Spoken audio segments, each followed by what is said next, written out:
नमस्कार, महाडिबेट देख रहे हैं आप। मैं हूं प्रशांत कटारे। इस साल एमपी में चुनाव होने हैं और ऐसे में मामला कोई भी हो, सियासत से अछूता नहीं रहता। तो उज्जैन में महाकाल की सवारी पर थूक कांड के बाद हुई कार्रवाई भी सियासी हो गई। सत्ता सख्ती का संदेश दे रही है तो विपक्ष को इसमें सिलेक्टिव एक्शन नजर आ रहा है। चर्चा करेंगे, पहले रिपोर्ट देखिए।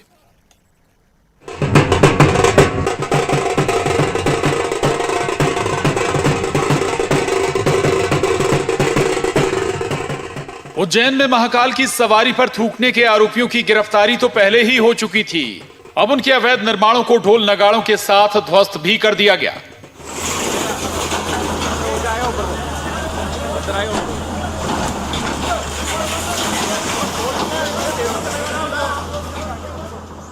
आरोपियों के खिलाफ हुए इस एक्शन पर बीजेपी विधायक रामेश्वर शर्मा ने प्रतिक्रिया देते हुए सीएम का आभार जताया, जबकि विपक्ष इसे सरकार की हिटलर शाही करार दे रहा है।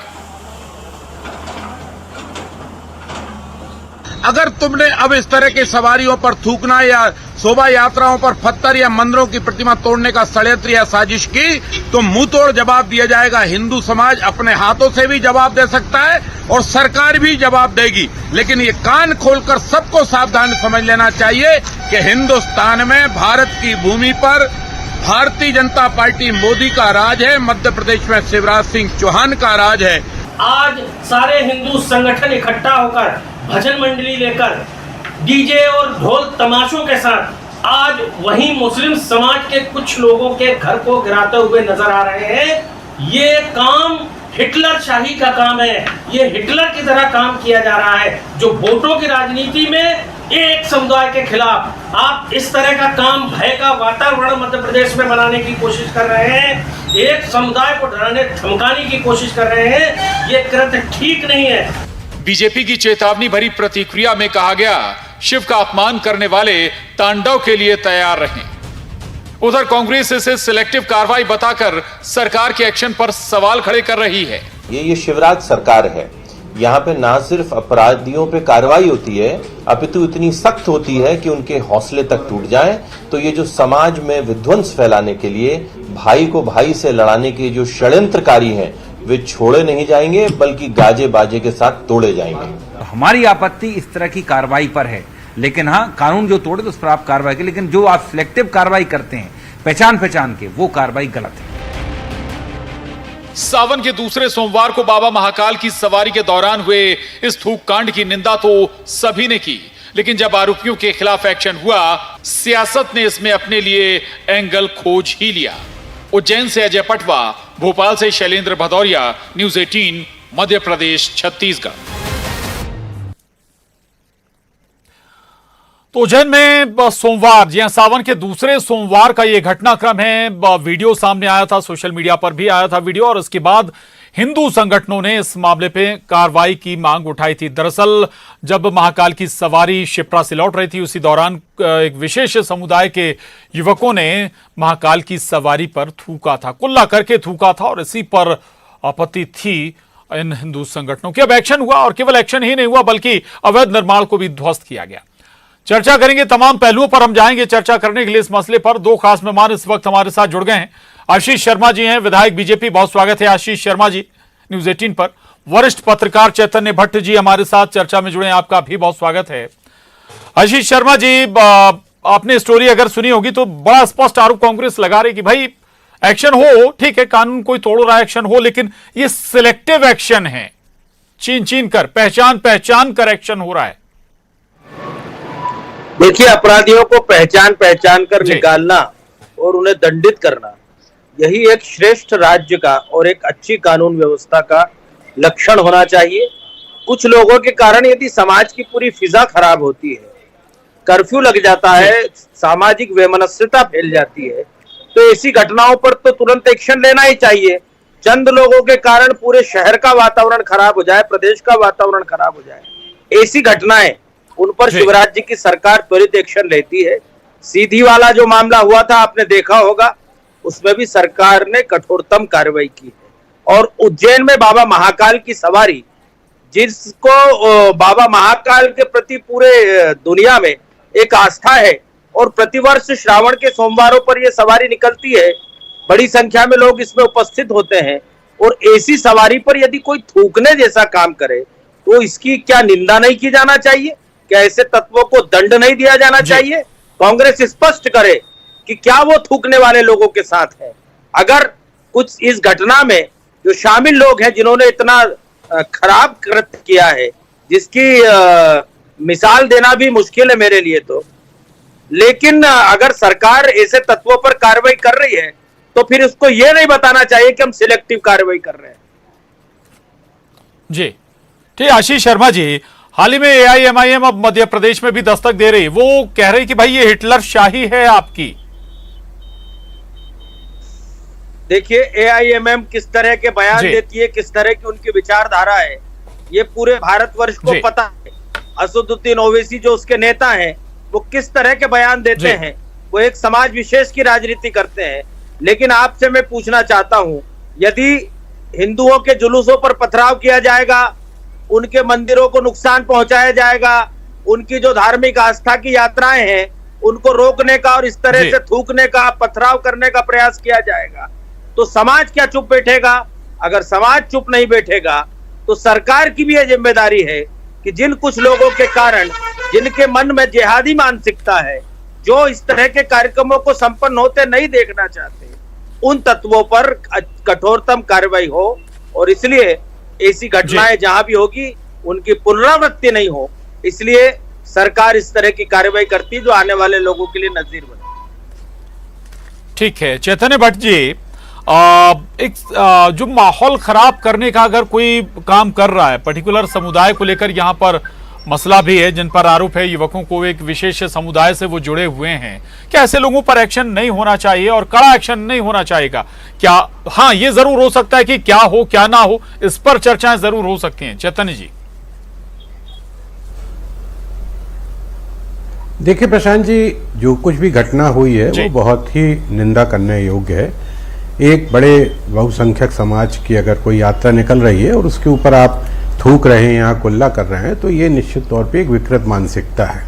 जाहिर है उसमें दो लड़के जो थे वो नाबालिग थे और एक युवक तो बालिग था। पुलिस ने तत्काल एक्शन लिया और उनको तीनों को गिरफ्तार किया है। लेकिन ये भी एक षड्यंत्र हो सकता है कि ऐसे बच्चों को उसमें शामिल कर लिया जाए जो ना तो ये समझते हैं कि हम कौन सा अपराध कर रहे हैं, या वो ये भी नहीं जानते कि हमें इसमें क्या सजा मिलेगी। क्योंकि अक्सर ये होता है कि उनको जुवेनाइल कोर्ट में भेज दिया जाता है, बाल सुधार गृह में भेज दिया जाता है और मैक्सिमम 3 साल तक उसमें उसको रखा जाता है।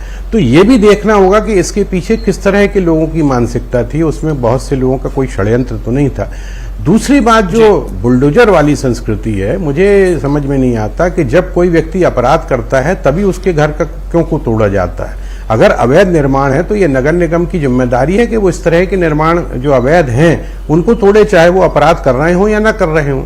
जब भी कोई अपराध होता है तब आप उसके यहाँ बुलडोजर लेके चले जाते हो, तो इसका मतलब है कि जो नगर निगम के अधिकारी और कर्मचारी हैं वो उनसे मिली भगत के आधार पर अतिक्रमण करवा रहे हैं। तीसरी बात, कहीं ना कहीं सिलेक्टिव बात हो जाती, क्योंकि अभी एक जबलपुर का बड़ा केस है जिसमें भारतीय जनता पार्टी के नेता प्रियांक विश्वकर्मा ने एक युवती को गोली मार दी थी और उसकी मृत्यु हो गई। उसमें यह हुआ कि पुलिस ने जब कहा कि भाई पता लगाइए आपका, इनका भी कोई अवैध निर्माण है, कि कांग्रेस के लोग तो वहाँ बुलडोजर लेके पहुँच गए थे कि इनका घर क्यों नहीं गिराया जा रहा, तो उसमें बहुत से नगर निगम के लोगों ने उनको नोटिस भी दिया, लेकिन उसके खिलाफ वो हाई कोर्ट में गए। हाई कोर्ट ने मना कर दिया कि नहीं, इस पे हम कोई आपको राहत नहीं देंगे। लेकिन अभी तक उनके अवैध निर्माण पर किसी प्रकार की कोई कार्यवाही नहीं हुई। तो फिर ये कहीं ना कहीं ये सवाल सिलेक्टिव वाला उठ जाता है कि अगर कोई भारतीय जनता पार्टी से संबंधित है तो उस पर कार्यवाही क्यों नहीं हो रही। तो मुझे लगता है कि जो कार्यवाही की गई है वो निश्चित तौर पे ठीक है, लेकिन ये जो बुलडोजर वाला मसला है, इसमें आपको ये देखना होगा कि नगर निगम के उन अधिकारियों को, उन कर्मचारियों को भी दंडित करना होगा जिनकी आंखों के सामने और पैसा लेके जो अतिक्रमण को बढ़ावा देते हैं। आप हर शहर में देख लीजिए, बड़ी बड़ी बिल्डिंगें अतिक्रमण के जद में आ रही, लेकिन उन पर कोई कार्यवाही नहीं होती। तो ये भी देखना जरूरी होगा। जैसे जबलपुर की मैंने घटना का आपको उल्लेख किया, लेकिन जिस तरह की जो कोशिश की गई है एक बड़े समुदाय समुदाय को नाराज करने की, हो सकता था उससे बहुत ज्यादा दंगे की स्थिति बन जाती, क्योंकि भगवान शिव का अगर कोई यात्रा निकल रही है और उस पर अगर कोई व्यक्ति थूक रहा है या कुल्ला कर रहा है तो ये निश्चित तौर पे लाखों लोगों, करोड़ों लोगों की भावनाओं के साथ खेल है। और इस पे निश्चित तौर पे जानकारी लेना चाहिए इंटेलिजेंस को भी कि इनके पीछे कौन लोग थे। जी बिल्कुल, भावनाएं आहत करने वाली कार्रवाई थी, जिसका आपने जिक्र भी किया कि हो सकता है दंगे जैसी स्थिति भी हो सकती थी भड़कने की। आशीष जी के मैं पास में जरूर जाऊंगा, जो आपने सवाल उठाए हैं उनका जवाब जरूर लूंगा, लेकिन उससे पहले रविंद्र तोमर जी हमारे साथ जुड़ गए हैं। स्वागत है रविंद्र तोमर जी न्यूज 18 पर। रविंद्र तोमर जी, उज्जैन में बड़ा एक्शन हुआ थूक कांड के बाद, कार्रवाई पर कांग्रेस सवाल उठा रही है, लेकिन जो तर्क हैं वो बीजेपी की तरफ से दिए जा रहे हैं कि भाई अवैध पर एक्शन क्यों ना हो, अगर अवैध निर्माण कोई है तो उस पर एक्शन क्यों ना हो, और बाबा महाकाल की सवारी पर अगर कोई थूक रहा है तो उसे कैसे बर्दाश्त कर लिया जाए।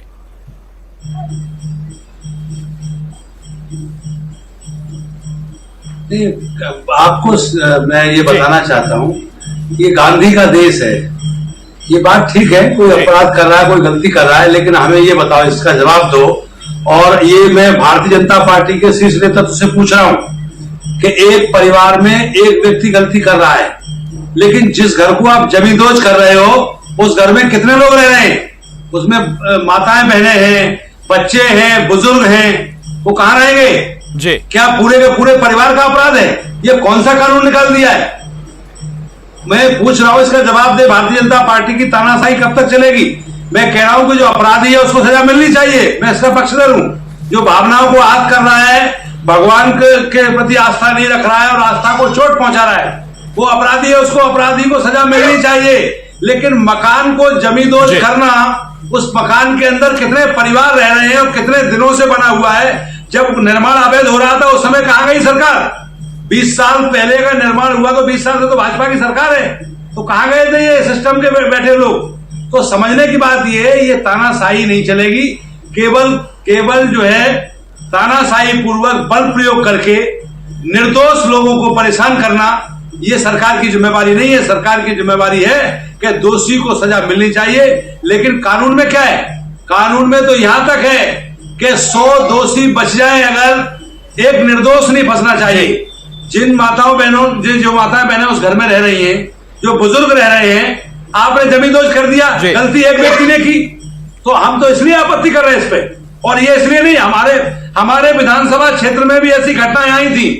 हमारे विधानसभा क्षेत्र में एक परिवार के एक व्यक्ति ने कोई गलती की, आप गए, प्रशासन गया पूरा, शिवराज सिंह जी ने आदेश कर दिया, जाओ पूरा गांव तोड़ दो, पूरे गांव को जमींदोज कर दो।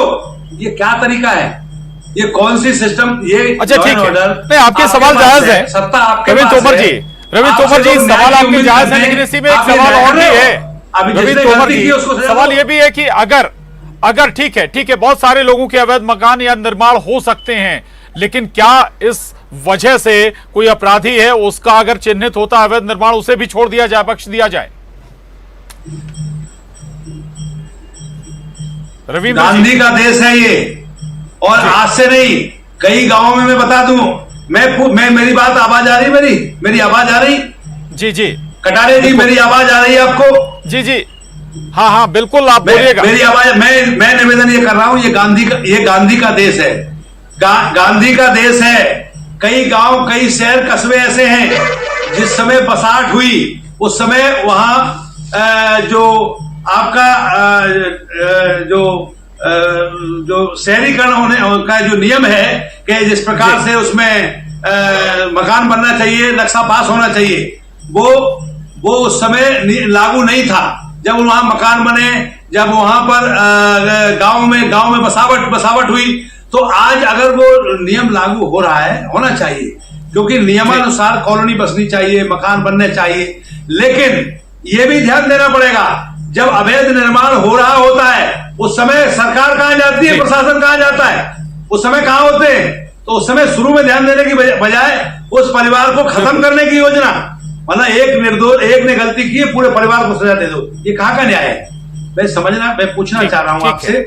मेरा कोई ये तर्क नहीं है कि आप अपराधी को छोड़ें, अपराधी को सजा मिलनी चाहिए, लेकिन जो निर्दोष लोग हैं, जो उस मकान में रह रहे हैं, आपका अवैध निर्माण है, तो जब निर्माण हो रहा था उस समय कहां जाते हैं? उस समय कहां थे, ये भी ध्यान देने वाली बात है।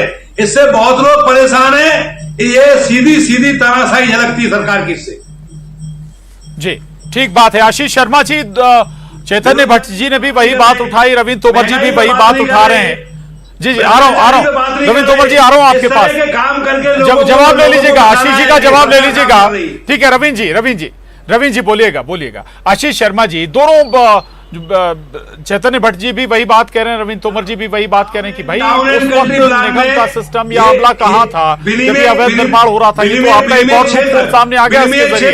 जरा देख लीजिए कि आशीष जी कब लागू हुआ, कस्बों में विनिमय क्षेत्र कब लागू हुआ। देखिए, कमलनाथ जी की सरकार जब मध्य प्रदेश में आई थी 15 महीने के लिए, उस समय भी इन्होंने मकान गिराने का काम व्यापक पैमाने पर पूरे मध्य प्रदेश में किया, और इन्होंने तो पॉलिटिकली टारगेट करके किया कि जो भारतीय जनता पार्टी है उससे जुड़ा हुआ कोई व्यक्ति था, उनके मकान गिराए गए। ये निश्चित ही गांधी का देश है, लेकिन यहाँ माननीय नरेंद्र मोदी जी प्रधानमंत्री, मध्य प्रदेश में शिवराज जी मुख्यमंत्री हैं।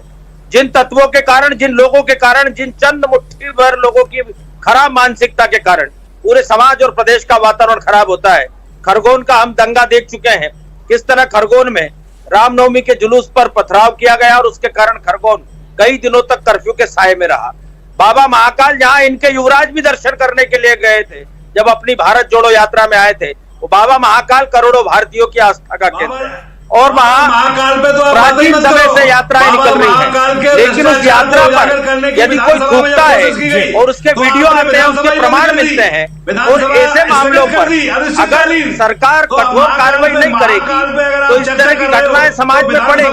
सरकार कठोर कार्रवाई करती है ताकि आने वाले समय में एक मिसाल बने, आपराधी तत्वों को इस बात का एहसास हो जाए कि अगर हम इस तरह की कोई भी हरकत करेंगे जिसका प्रभाव पूरे समाज पर पड़ सकता है, जिसके कारण समाज का ताना बाना समाप्त हो सकता है और जिसके कारण अशांति उत्पन्न हो सकती है, तो ऐसे मामलों में ऐसी ही कठोर कार्रवाई की अपेक्षा सरकार से की जाती है, और ये काम शिवराज जी की सरकार मध्य प्रदेश में कर रही है।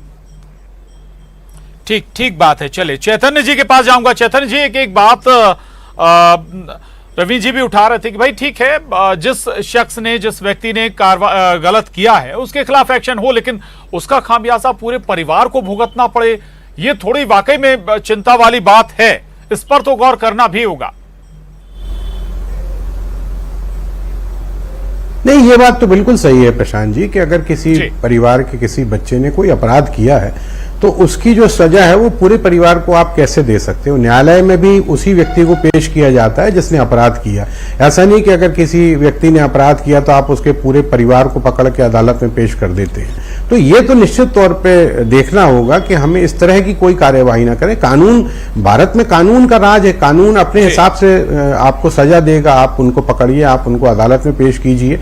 लेकिन ये किसी का घर उजाड़ देना, जिसमें हो सकता है कि बहुत बुजुर्ग बच्चे लोग हों, छोटे छोटे बच्चे भी हों, इस बरसात में अगर उनका घर उजाड़ दिया जाएगा तो मुझे लगता है कि ये ठीक नहीं। और फिर वो सिलेक्टिव वाली बात आती है कि जब आपका कोई व्यक्ति है तो आप उस पर कोई कार्यवाही नहीं कर रहे हो, नगर निगम कोई कार्यवाही नहीं कर रहा है, कई दिनों से नोटिस दे के रखा हुआ है जबलपुर में, तो ये भी एक सिलेक्टिव बात हो जाती है कि आपके जो लोग हैं उन पे कोई कार्यवाही नहीं हो रही, दूसरा जो व्यक्ति है उस पर कार्यवाही हो रही। ये इंटेलिजेंस को देखना होगा अब निश्चित तौर पे मध्य प्रदेश में, क्योंकि देखिए मध्य प्रदेश बड़ा शांतिपूर्ण इलाका माना जाता है, शांति का टापू प्रदेश को कहा जाता है। और अगर वहां पर इस तरह की धार्मिक आस्थाओं पर चोट करने की अगर कोशिश कोई कर रहा है तो इंटेलिजेंस का जो इतना बड़ा तबका है वो क्या करता है, वो उसको भी तो देखना चाहिए कि जब किसी प्रकार की शोभा यात्रा निकलती है या कोई धार्मिक जुलूस निकलता है तो उसके अगल बगल कोई ऐसे तत्व तो नहीं है जो इस तरह का हमला कर रहे हैं या कोई कुल्ला करे या कोई पत्थर फेंके, तो ये भी देखना जरूरी होगा। लेकिन ये बात बिल्कुल सही है कि जिन लोगों ने भी इस तरह का कृत्य किया है, भगवान की एक शोभा यात्रा पर कुल्ला जिन लोगों ने किया है, उन पे कड़ी से कड़ी कार्रवाई की जाना चाहिए। लेकिन ये भी बड़ा आश्चर्यजनक तथ्य है कि उसमें 2 नाबालिग बच्चे हैं जिनको कोई जानकारी नहीं है कि हम क्या कर रहे हैं क्या नहीं कर रहे हैं। तो इसके पीछे भी उनसे बात करना होगा कि इस तरह की जो काम करने का उनको किसने कहा था कि आप इस तरह का काम कीजिए, कुल्ला कीजिए और थूकिए। तो ये भी देखना जरूरी होगा कि ये कोई बहुत बड़ा षड्यंत्र तो नहीं है, क्योंकि उज्जैन है या आपका जो मालवा का इलाका है वो वैसे भी सिमी का बड़ा गढ़ रहा है, लोग जरूर कहते हैं कि अब सिमी का खत्म हो गया, लेकिन मुझे लगता नहीं कि अभी इस तरह की घटनाएं अगर हो रही हैं, चाहे वो खरगोन में हो, चाहे आपके उज्जैन में हो, तो वहां पर भी ये देखना जरूरी होगा सरकार को कि भाई इस तरह के ऐसे विघ्न संतोषी नेता व्यक्ति लोग ऐसे कौन हैं जो इस तरह की घटनाओं को अंजाम देने में अपने आप को बहुत अच्छा मानते हैं। ये बात सही है कि ऐसे लोगों पे कड़ी से कड़ी कार्रवाई होना चाहिए, लेकिन ये भी देखना होगा कि हमें किसी व्यक्ति के गलती की सजा उसके परिवार के लोगों को, उसके बुजुर्गों को, उसके बच्चों को नहीं देना चाहिए। जहां तक अवैध निर्माण की बात है, तो आज तक मुझे नहीं लगता कि पूरे प्रदेश में किसी अवैध बड़े अतिक्रमण को हटाया गया हो और उसके जिम्मेदार किसी भी अधिकारी को कोई किसी प्रकार का दंड दिया गया हो। इसलिए ये होता है कि अधिकारी उस समय पैसे लेके उनको अतिक्रमण करने की परमिशन दे दे, क्योंकि उसको मालूम है कि मेरा कुछ नहीं बिगड़ने वाला, जो कुछ भी होगा अतिक्रमणधारी का होगा, उसका मकान गिरा दिया जाएगा या उसकी दीवार गिरा दी जाएगी। तो ये भी देखना अवैध निर्माण कड़ी कार्रवाई होनी चाहिए। जी बिल्कुल। रवि तोमर जी, अब जल्दी रिएक्शन आपका लेंगे। एक तो ये कि भाई क्या भाई महाकाल का अगर कोई अपमान कर रहा है तो क्या एक्सेप्ट है क्या कांग्रेस को? दूसरा ये कि खरगोन का भी जिक्र किया आशीष शर्मा जी ने, भाई कोई फॉर्मूला है आपका ऐसे हालात में निपटने से, ऐसी घटनाओं को रोकने का? रवीन जी देखिए महाकाल का अपमान कतई बर्दाश्त नहीं है, देवी देवताओं का अपमान कतई बर्दाश्त नहीं है। कांग्रेस पार्टी, हम सनातन को मानने वाले हैं, सनातन का कहीं अपमान होगा तो हम अपनी जान भी दे सकते हैं। बात ये नहीं है, सिर्फ बात मैं इतनी कर रहा हूं, महाकाल का वहां अपमान नहीं है क्या? भारतीय जनता पार्टी के लोगों ने कितना करोड़ों का घोटाला हुआ है, और जब स्थगन प्रस्ताव पर चर्चा की बात करी विधानसभा में तो सरकार भागती हुई नजर आई, और अब ये नया बहाना लेकर के नई बातें करते हैं। इसकी जांच होनी चाहिए कि भाई क्या है ये षड्यंत्र, किसके द्वारा किया जा रहा है। और राज सवाल मकान को जमींदोज करने का, हमारी इस पे आपत्ति बार बार है। इसलिए है कि हमारे विधानसभा क्षेत्र में भी एक बना गांव में ऐसी ही घटना की पुनरावृत्ति हुई। ठीक है, वक्त खत्म हो जाएगा। एक रिएक्शन आशीष शर्मा जी का भी। जी ठीक है आशीष शर्मा जी, दो बातें उठी। एक तो ये कि आशीष जी सवाल भी सुन लीजिएगा कि आप विशेष एक समुदाय को टारगेट कर रहे हैं, उसे धमका रहे हैं, यारों बार लगते हैं। दूसरा, प्रियांश वर्मा का जिक्र हुआ, चैतन्य भट्ट जी ने उठाया कि वहां कोई एक्शन नजर नहीं आया बीजेपी की तरफ से, सरकार की तरफ से। देखिए सीधी का मामला आप देखिए, सामने ही है ना जी। इस पर आरोप लगाया गया था कि भाजपा का कार्यकर्ता, उसको मकान जमींदोज किया गया कि नहीं किया गया। मध्य प्रदेश में जिहादी मानसिकता से काम करने वाले लोग कोई भी होंगे, उनके खिलाफ सरकार सख्ती से निपटेगी। मध्य प्रदेश यदि शांति का टापू है तो उसे शांति का टापू बनाए रखने की वचनबद्धता शिवराज जी की सरकार की है। और इसलिए जो लोग इस तरह से काम करना चाहते हैं, समाज को षड्यंत्र करके भड़काना चाहते हैं, इस तरह की घटनाओं का अंजाम दे रहे हैं, वो सरकार के निशाने पर रहे हैं और रहेंगे। ठीक जी, चलिए माफी चाहूंगा, चर्चा को और आगे नहीं बढ़ाएंगे, वक्त इजाजत नहीं देता, लेकिन कई महत्वपूर्ण सवाल यहां जरूर उठे। चैतन्य जी ने एक बात पर जरूर गौर ध्यान दिया, रोशनी डाली कि आखिर इसके पीछे कोई षड्यंत्र तो नहीं है, उस दिशा में भी कार्रवाई होनी चाहिए। बहुत शुक्रिया आप तीनों खास मेहमान का, रविंद्र तोमर जी, आशीष शर्मा जी, चैतन्य भट्ट जी, बहुत धन्यवाद। डिबेट में इतना ही।